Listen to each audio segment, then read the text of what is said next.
You are listening to the Julie Parker Practice Success Podcast, where you discover management insights and strategies for your successful dental practice. There are also interviews with key people in the industry who have advice and services to help you and your team achieve great success.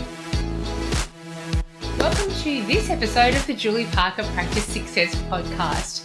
And I can't tell you how happy I am and excited to invite my old buddy from my NLP days, Susie Raso, on as my very special guest. Welcome, Susie. Hey, Julie. How are you? I am so happy that we have reconnected after so many years. It's been, I think, a decade. Oh, I think more, about 12 maybe. That's all right. I think along the way we've always been there, but, you know, life just presents different things, and here we are. Yeah, that's right. And you and I both did NLP when we were having, changes in our lives. We weren't, and what I mean by NLP is Neuro-Linguistic Programming, and it's a fabulous process to go through. I'm going to speak to you more about that as well, Susie. But you and I did that with Jules from Be Brilliant Now, and she was a magnificent teacher, and she still is a magnificent teacher. And we didn't even realise at the time that we're both in dental, I don't think. Did we ever touch base on that, or we were so much into our own self-development?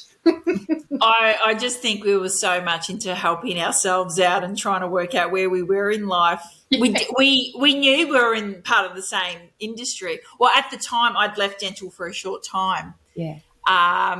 It was probably, a 12-month gap there that I went to work for an RTO, and I knew that there was something bigger and more out there for me to do, and I wanted to return to the dental industry. You were inspiring to me back then when you were running your own show. Yeah. Oh, you're groovy for saying that. That's good. Yeah, no, I do like saying to people, I was the first non-dentist to own a practice in Australia. It makes me feel like I'm special. Exactly. And I do remember reading that. And exactly. So, and I think that, having dental was my chosen career, and having left for that short time, I was like, I've got to get back into it, Got to get back into it. Yeah. So how did you get into dental to start off with? I was a little pipsqueak. I knew what I wanted to do at a young age. Mm. So, and, a little bit of my book goes into that, in the sense that I loved going to the dentist. Not very many people like going to the dentist. It's a bit odd these days. They either hate the sound, the smell of fluoride, or the clanging of the instruments, or something like that. But I really appreciated how I was looked after, and how dental assistant just made me feel comfortable. So, and I remember, and the book does share a little bit about, my little journey there. The DA, she was, the dental nurse back then, we were called dental nurses back then. She was just beautiful, very helpful, made me feel comfortable, and held my hand every step of the way. So when it came to year 9 or 10, when we were going through careers in high school, it was either I had to be an air hostess, but I wasn't tall enough back then because that was the criteria. Or in year 10, I was really getting into the dental interest of the dental industry. So I did make a choice to become part of the industry, and it has served me well. It's created wonderful career paths, and after 25 years, my God, time flies. I've blinked my eyes and here I am. I can say I've helped out many dentists and nurtured a lot of staff through their time. And I just want to give more. I really do. I love it. Yeah. I know that I've always found it a highly satisfying industry to have.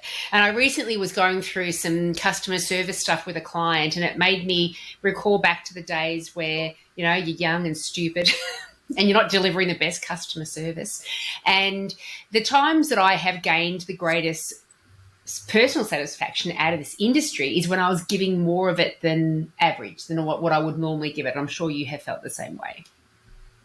Yeah, definitely. I think that's probably, and you would relate, going through NLP and all that development, what's my uniqueness, what's your uniqueness. And I love people, and I love helping that dentist get that patient to the other side of whatever their chosen dental treatment and journey is. And having that the raving fan coming back. You know, we all hear about the raving fan, and having left general practice, I still get patients asking for me, saying, "Where's Suze? Where's Suze?" And it's really fulfilling like that. Or I'll get a phone call from an old colleague or a dentist, you know, reaching out, asking for advice.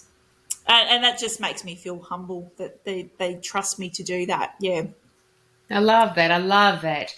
So, to bring the audience up to speed, Susie, you've been in the dental industry for a long, long time. You've also moved into the consulting space with the Dental Concierge, your consulting practice, if you like. Yeah. And also, you have recently, fabulously, I'm so proud of you, and I can't wait to read it. You've written a book, The 11 Trade Secrets to Creating a High-Performance Dental Team. Congratulations, first of all. That's an enormous feat to write a book. Thank you so much. It's been a real rewarding experience. And I'm still processing the fact that I've actually done it.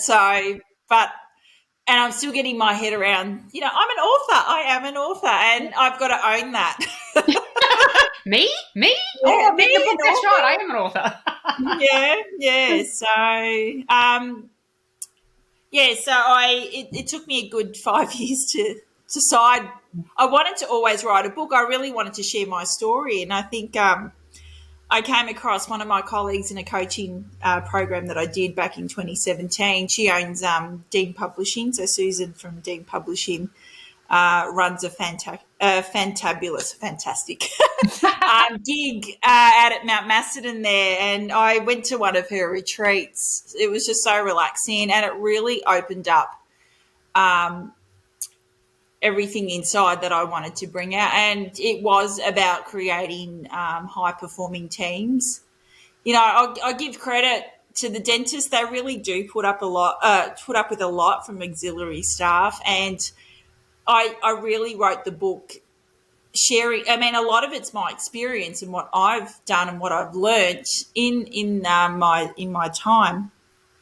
And I was very blessed to be part of a group that were very entrepreneurial and, you know, into growth and development of their staff. And I was gifted as one of those staff members to go on that journey and grow as well as professionally and personally.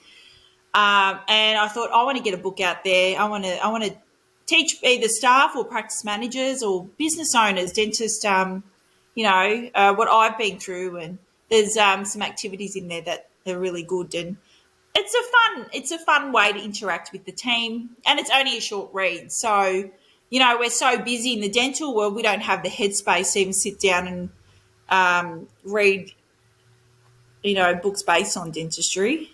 Yeah. But I just it's fun. It's my journey, why I chose to be in the dental industry, and you know how I ran a practice and what we implemented there along with the people I worked with. I'm intrigued to learn about what you've discovered about how to make sure that you've got a team of high-performing people and how to nurture that and bring that into your culture. And it is such a journey. You know, the HR side of things for dental practice owners and managers is one of the most challenging spaces. I remember reading a book, and I'm sure it's behind me. It's right here. Is it this one? I'm pretty sure it's The Pillars of Success by Mark Costas. Is it this one? Maybe it's not. No, it's not this one. It's another one. But anyway, it had a whole bunch of people who had been in the industry owning practices for decades and decades to talk about what they'd learned to date. And when they were asked the question, what do you wish you'd known more about at the start? It is HR issues, how to deal with team members. I didn't learn it until I was in my 60s, and right up until that point in time, it was painful. And so I think your book is going to be so wonderful for so many different people, because we need to start looking at this space as, you know, a space of discovery of, I wonder how this can be done really, really well. And so what was your journey to discovering how to get a high-performing team and how to treat that high-performing team? I think when I started my personal development journey through NLP, definitely, you know, with NLP, if we want to delve into it. What I learned and what I discovered that through the use of NLP techniques, it was a good way to help somebody remove limiting beliefs. So when you've got, you've got different personnel, you're always going to have diversity and different cultures. So going through that NLP journey really opened up my mind to the language that we use and how we think. But also, and you relate to me, Julie, the blueprint that we have, and it can go back to generations. And as my timeline therapy buddy you were, you're living proof of my journey. And I won't, I went back to a time that helped me move forward. And they're not that was the story that was created in my neuro, you could say. Yep. And that's what I exhibited through my behaviour or my language. And that's where the beauty of helping dental practices through NLP, develop their high-performing teams, helping their team understand, what drives them.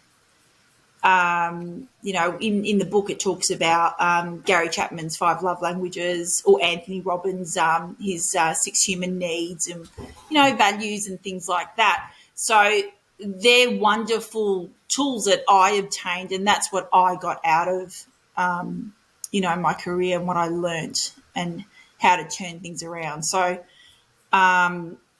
definitely, I'd say through NLP, and now I'm into the hypnosis. I love it. I love it. I'm running those workshops too, but we'll talk about that probably. I want to talk about that as well. Oh, you do. Okay. But really, I mean, I can't remember who said this, but the minute you understand yourself better, you can manage people around you so much more effectively. And so if you are a dental practice owner or manager out there and you're having any frustrations around the management of your team, the very best step that you can take are self-development, self-awareness seminars, courses, NLP, whatever it is. 100%. Oh, there were days, it can get so intense working in a dental practice, especially when you're running a 5-room dental practice. You've got 22 staff, and that's where I was, and we did hustle and bustle. It was hygiene department, and, all of a sudden it's implants, and there's so much equipment, and then you've got your clinical coordinator coming out to you going, Suze, or they've got the front desk coordinator coming out to you going, Suze. So it is full on. And to have these skills and to be self-aware, I remember I used to go out to the back door and just look at the sky and go, right, sometimes. And you start your self-talk and you start your incantations or whatever it is that works for you to just bring you back down. And I could say a lot of the team, back then, they used to say, how do you do it, Suze? How do you just keep it all composed? And I'm like, it's taken me a long time to get there, but it actually really works. And I was one of those. I was a practice manager that went home ultra stressed, doing graveyard hours, 12 hours, 7:30 to 8 p.m. You're on call. Your phone's always on. There's always a staff member that needs something. So, yeah. And this is the thing. I recently did a survey of dental practice managers, and I was prompted by it because with the dental practice management program that Amina and I run, we just kept fielding so many queries from dental practice managers, like, what do I do for this? What do I do for that? And because there's such a big staffing issue at the moment, and it may be something that's going on for a little while as well, unfortunately, the practice managers are now having to do their role plus fill in for nursing, fill in on reception, and as you say, on constant call, just trying to staff the next day. And the overwhelm is definitely there. One of my questions was, how much of a part of your working life is spent in overwhelm? And a very large percentage of them were always teetering in that space. And I was surprised that there was about 15% that said, I'm at breaking point most days. And I think, crikey, that's a terrible, terrible thing. And so to try to figure out ways of helping dental practice managers, and if you haven't got a practice manager, it's the owner feeling this way, To manage that overwhelm more effectively, what advice do you have? What did you do to help take yourself from a space of overwhelm to feeling like you're more in control of things? I think it's important. I've been one of those staff members. I jack of all, run around Sue. Been in the front desk, been in the clinical, been in the practice manager's role. I think it's important that you set your goals. You might be there for a short time, helping out or plugging that hole, and it's a really huge.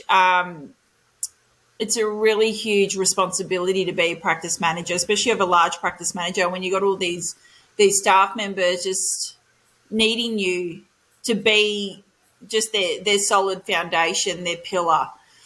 And to keep it together, I would set the time frame of how long I was going to be in that position. So setting my goals and what outcomes I was going to achieve in that time helped me. You need some sort of structure there, otherwise you end up in overwhelm, and you get caught up in that rat race, that cycle. If you and you're unconsciously doing it. So if you make that conscious effort to, okay, if I'm going to be in reception today, I'm doing A, B, C, D.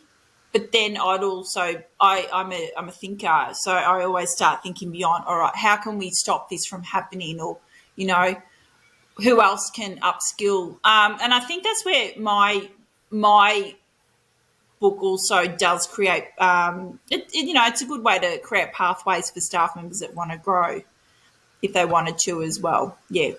And I think you've hit on one of the reasons why people do stay in overwhelm, because they stay in the problem rather than expanding that thought out of saying, this is an area that causes overwhelm. What can we now introduce into this practice or into my role or into somebody else's role, so this isn't happening all the time? Yeah, and that's exactly, like, there was a period, I think, we were so short-staffed many years ago. This was pre-COVID. And it was me managing 5 rooms at the front reception with another staff member. And it was like, well, how do I do my job while I'm watching the front reception desk? And I had to plan my week. Well, it's like, okay, on this day we've got X amount of rooms working. If it's a reshuffle of a roster or a conversation with the staff saying, hey, this is where we're at, sharing ideas, getting those, even having those values and what's important right now discussions, because, and this is an Anthony Robbins concept, if you think about a plane, you think it's always going to be on course to reach its destination, but it's actually going like this. And that is exactly what life or work is like. You're always going to have speed humps, or you're going to have glitches along the way. So, and that's where NLP also, you've got to change your strategy as well. So with strategies, we're in momentum, we're in routine, everything's hunky-dory, but then, what do we do when something changes? So that's the insight I can give there, definitely. Yeah, that's right. And I love that you are quoting a lot of Anthony Robbins too, because I'm a huge fan, devotee of Anthony Robbins as well. I quote him all the time myself. The original NLP person in my world. And actually, he wasn't the original NLP. The original NLP person, the person that exposed me to NLP, was it was a patient of mine, or not of mine, of the practice that I used to work at the practice just before owning my own practice. And it was an elderly man that used to come in just for a visit, just for a chat. And he used to assist alcoholics in like an Alcoholics Anonymous group get better. And we were talking about that one day, and I was talking about how I love self-development, self-awareness and all the rest. And he said, I'm going to give you the tape series I used to give to my clients.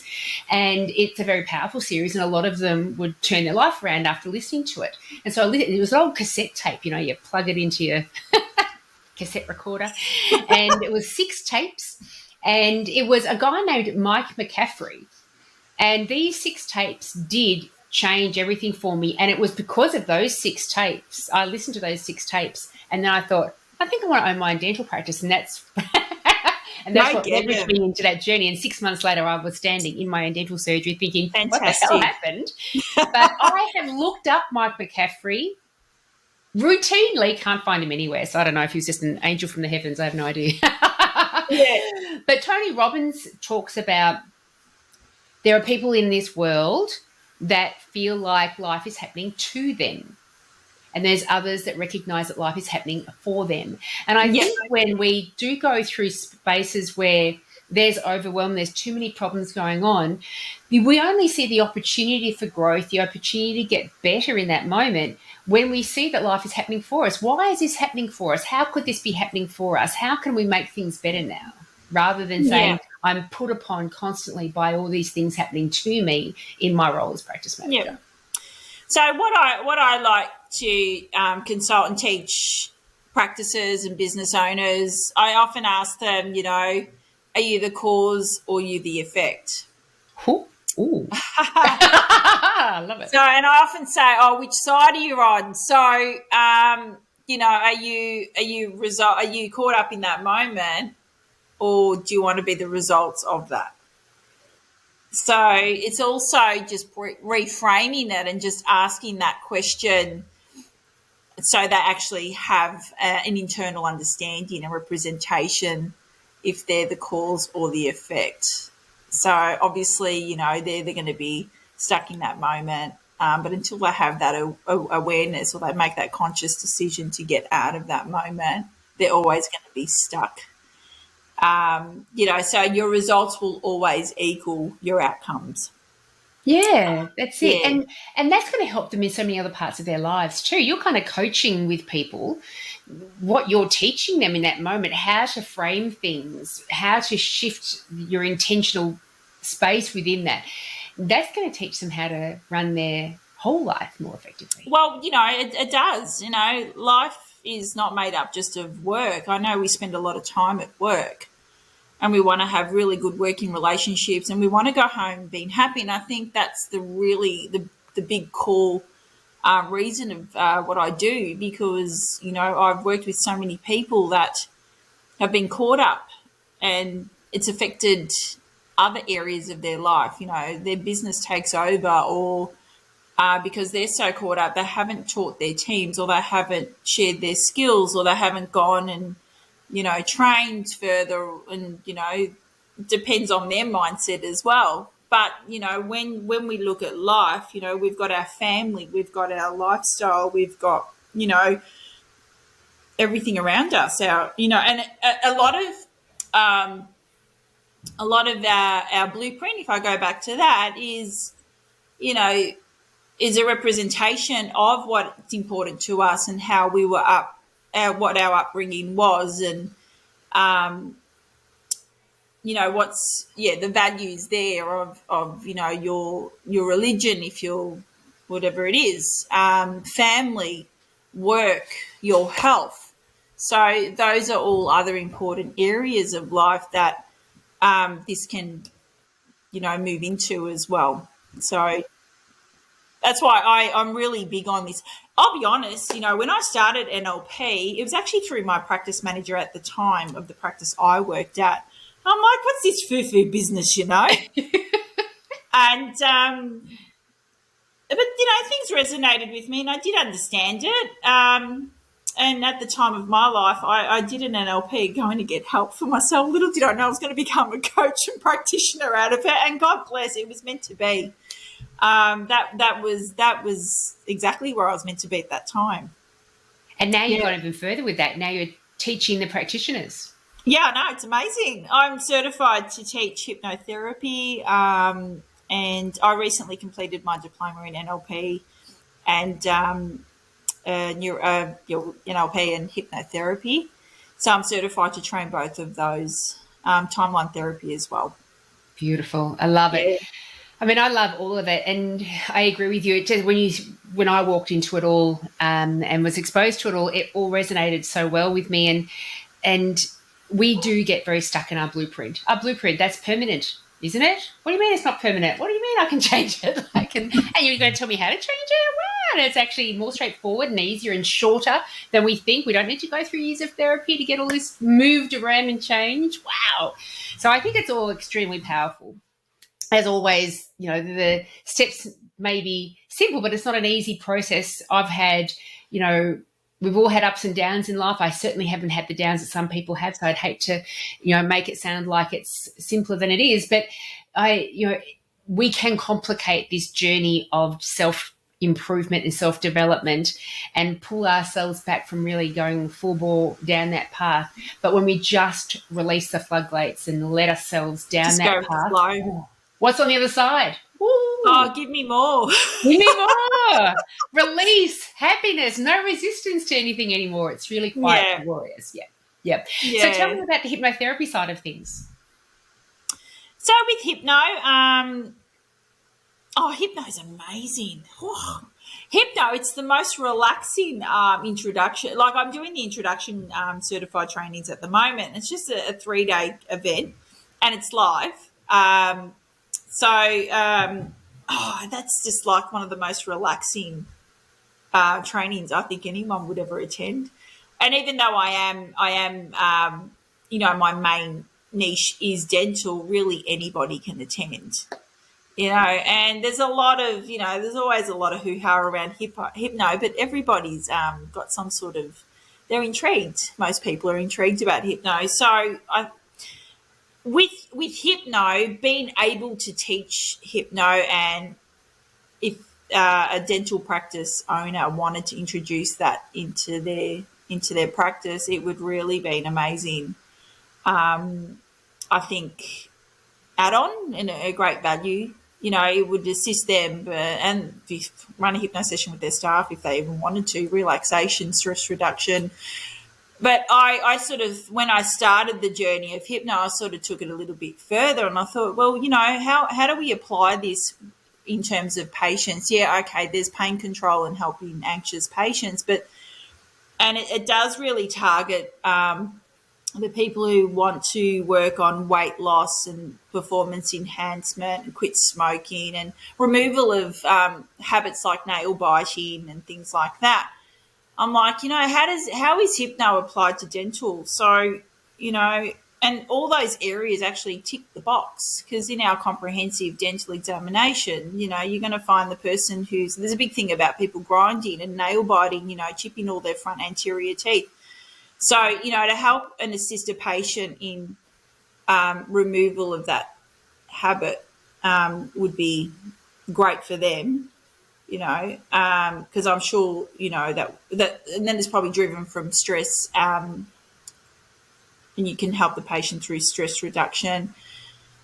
Do hypno with your patient whilst they're having treatment, through suggestion. That's amazing. If a patient does, there's a lot of questions about LA, local anaesthetic and things like that. I've witnessed it myself. I've been the DA in this scenario where a patient's actually had 2 crown preps and had no LA, and I'm like, wow, how did you do that? So it's a self, hypnosis and meditation process, and this was well before my NLP days.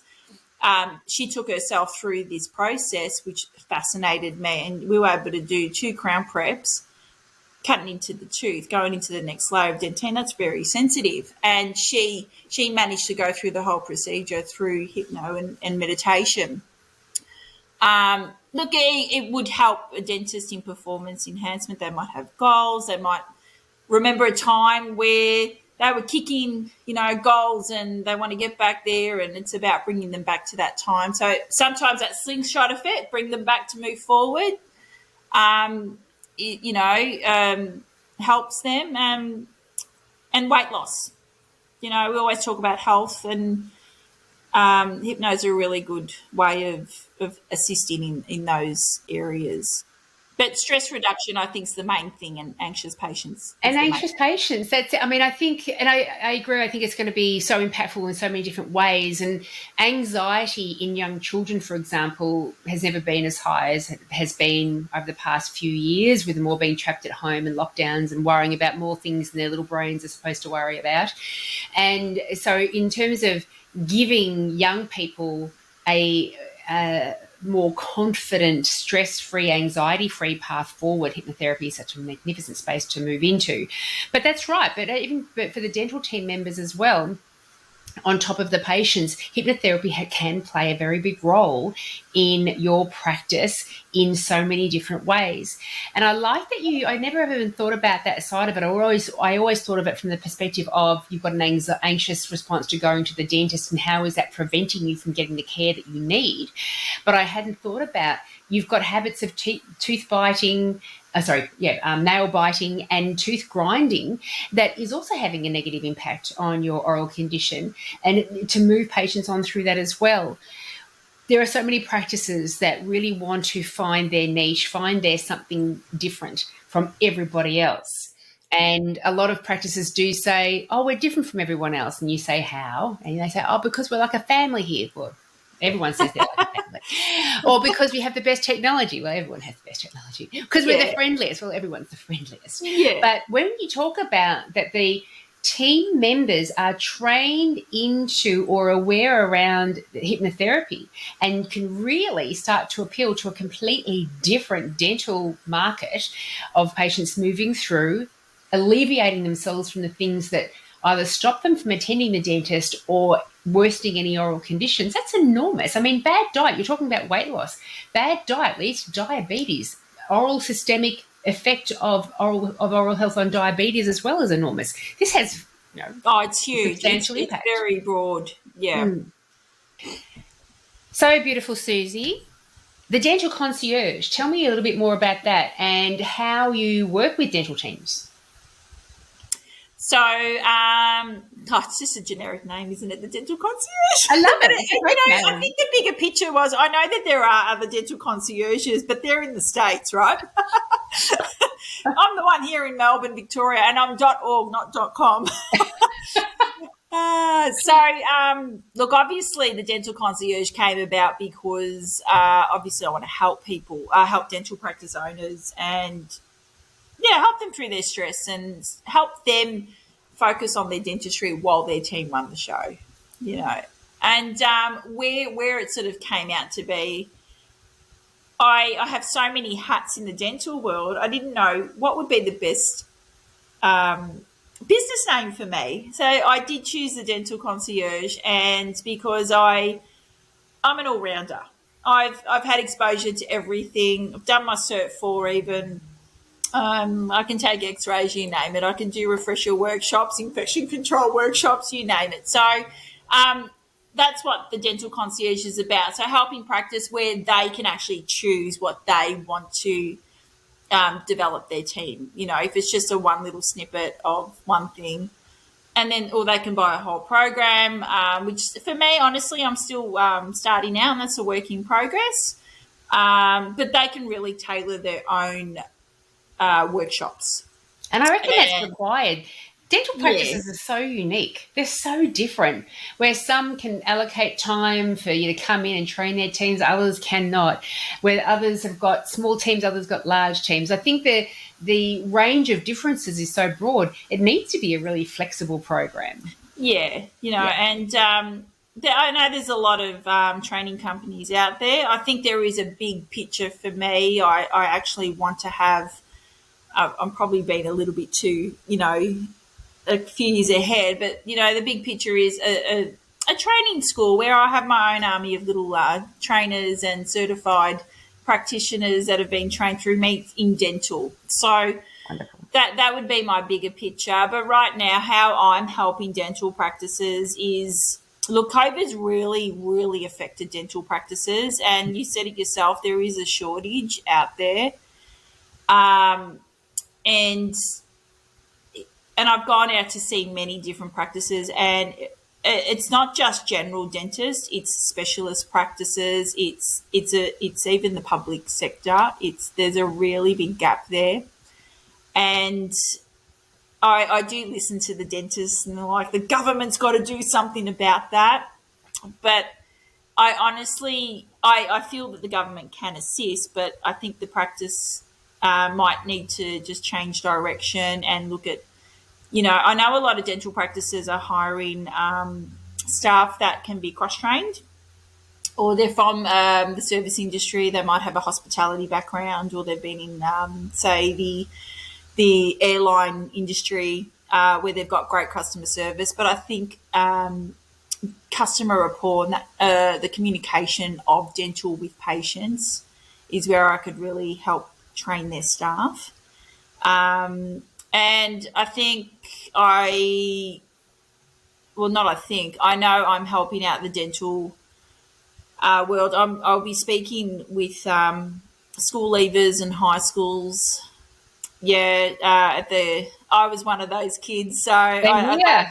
I'll be targeting some high schools when they get to their career decision. We're going to join the career expos and things like that. So I've got some little network things happening there. So, and I'd be more than happy to, help these young school leavers create a pathway and a journey for them.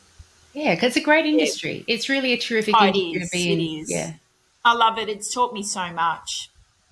And if I could give back in any way and help rebuild it, that would be, my ultimate.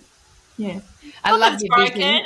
I do. Not that it's broken. There's so many people in the dental industry that think the same. I feel, and we've just got to start getting out there and help the industry from that perspective. That's it. We've got to make it an obviously attractive industry to move into. And back in the day when you and I think there was possibly a 10-year difference because I've been in the industry for about 34 years. Yeah, yeah. But I call myself an early school leaver, but I was booted out because I wasn't turning up. I love it. Whatever it took me to get out I there. wanted to boot myself out, but my mum didn't let me leave. My mum didn't give me the option. I didn't give her the option of choosing it. But the back then, you either became a hairdresser or a dental assistant. That was kind of the only two things that were in my awareness that I could go down, or I could go to secretarial college. And I think it was something Susan Jeffries or some Susan Johnson. I don't know. There was some name of a secretarial college out there. And I couldn't manage the whole dictation thoughts. But nowadays, with people in my position, they can leave school, come back at any point in time. They can do it virtually online. They can do this or 100 other different courses. Hospitality is is a very attractive place to go, path to take with good wages, etc. I think the options now for young people who are in my position and possibly your position as well, going back, they've got more options now. Whereas for us, we kind of got into dental and we stayed there because that was then our industry. I think they tend to get attracted out of the industry at times. So we have to make sure the industry itself is attractive. And I think there is a good opportunity to look with fresh eyes. What are we offering people as an industry? What is the experience of dental assistants, dental receptionists, practice managers? And let's see where we can actually improve the conditions or improve the management of and the potential of the team members. So when people are placed in the industry and they're trained up by magnificent people like yourself, they're like, no, I love it. I'm going to stay here for good. Yeah, just it's constantly feeding my mind. It's nurturing. So definitely, there's a lot of practice managers. They're like, oh, what now? Where do I go now?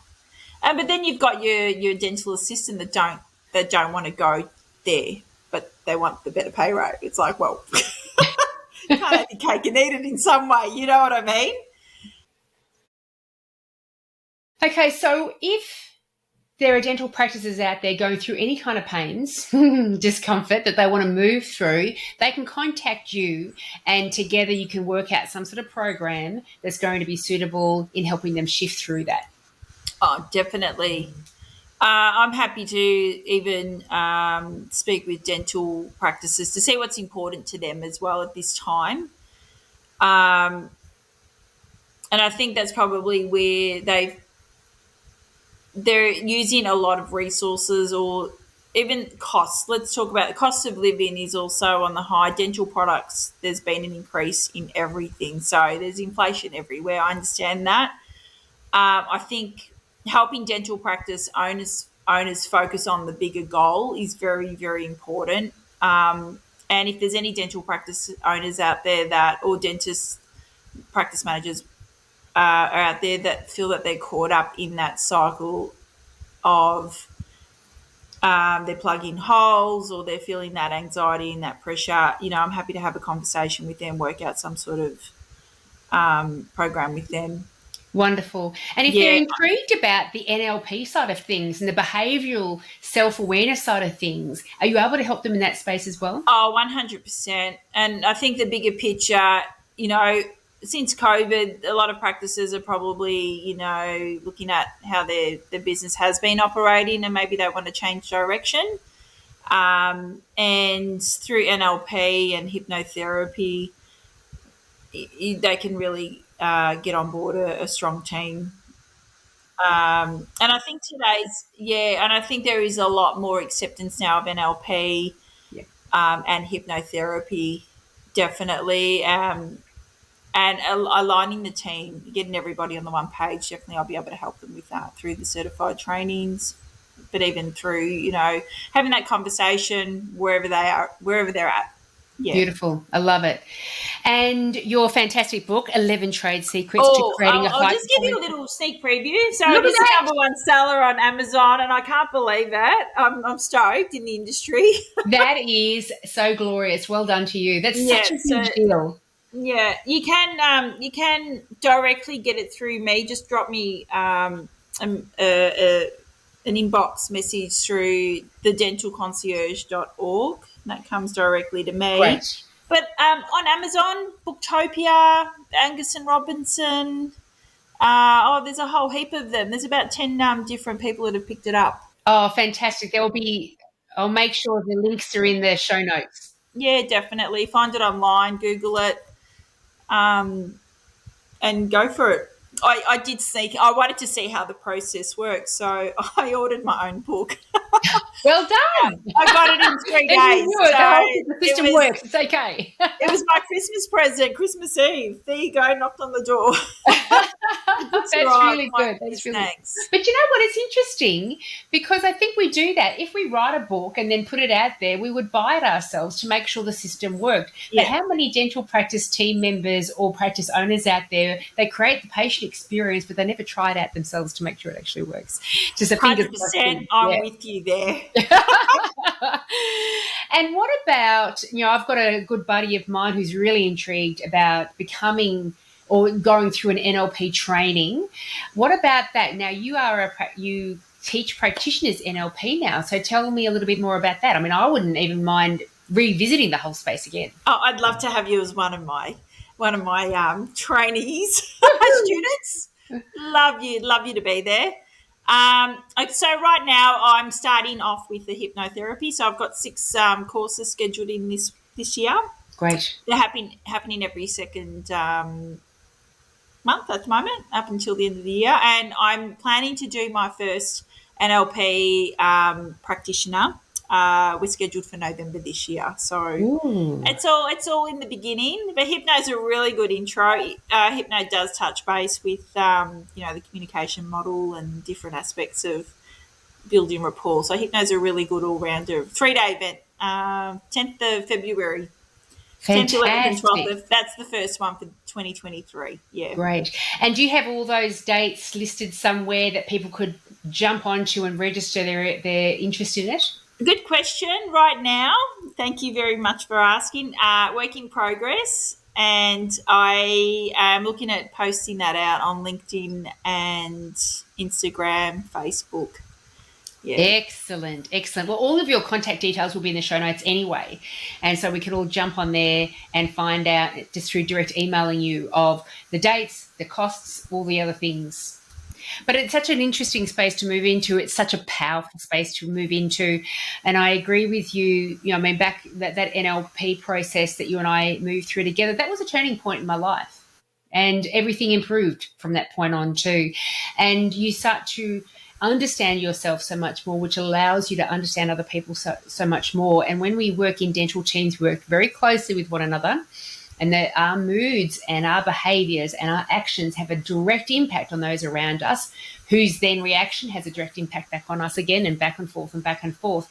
But our patients are coming to us vulnerable, anxious, with big decisions on their minds, and we can either really be creating an environment of assistance around them and support around them, or we can actually start being a bit of a problem in getting to any kind of helpful outcome for them. So being aware around all that sort of things as well. NLP, hypnotherapy, I really support anybody in the dental team learning as much as they can around it. Definitely. I couldn't agree with you anymore. Well, you've been there yourself, you've been there yourself, and I think definitely through NLP, I wouldn't have been able to sustain 22 staff. That's for sure. Without it, That's right. Gosh, it's giving me a headache even thinking about it. it's huge, and you just don't know what snowball's going to come flying at you that day. You're prepared. Yeah. Well, when you were mentioning before that you used to go outside and go, I used to, when I had my practice, you keep your cool inside, and I used to go out to the car park and just look up to the heavens and go, F me. That was my vent. That was my vent out. I was introduced, and this is the other thing. I look at, I've always sat in the shoes or sat in the seat of that patient, and I've always been the patient looking at the dental reception area or the dental practice. That sort of came to me, many years ago. It was actually, I used to work in hospitality as well, so I juggled a couple of jobs in my early days. And one of the customers, he came up to me and he gave me this Walt Disney book. And I was just like, yeah, whatever, It was one of the best books I'd ever read because it was all about creating that perception and tapping into different needs and understanding how people are driven, what their likes are, what their dislikes are, or understanding human behaviour. And I think NLP really, it's a reflection of, for me, when I go think about NLP, I always go back to the Walt Disney book that I read many years ago. Yeah. And we're on stage. It's almost like a performance, and you have to be there, and you have to show up every single day. Just like Mickey Mouse does and Donald Duck. That's it. Snow White's there. And just add a bit of a quirkiness to it. But if you can look at it from that perspective, that's how, I look at business, and NLP definitely will, help through behaviours and different areas like that. I love it. I love it. Yeah.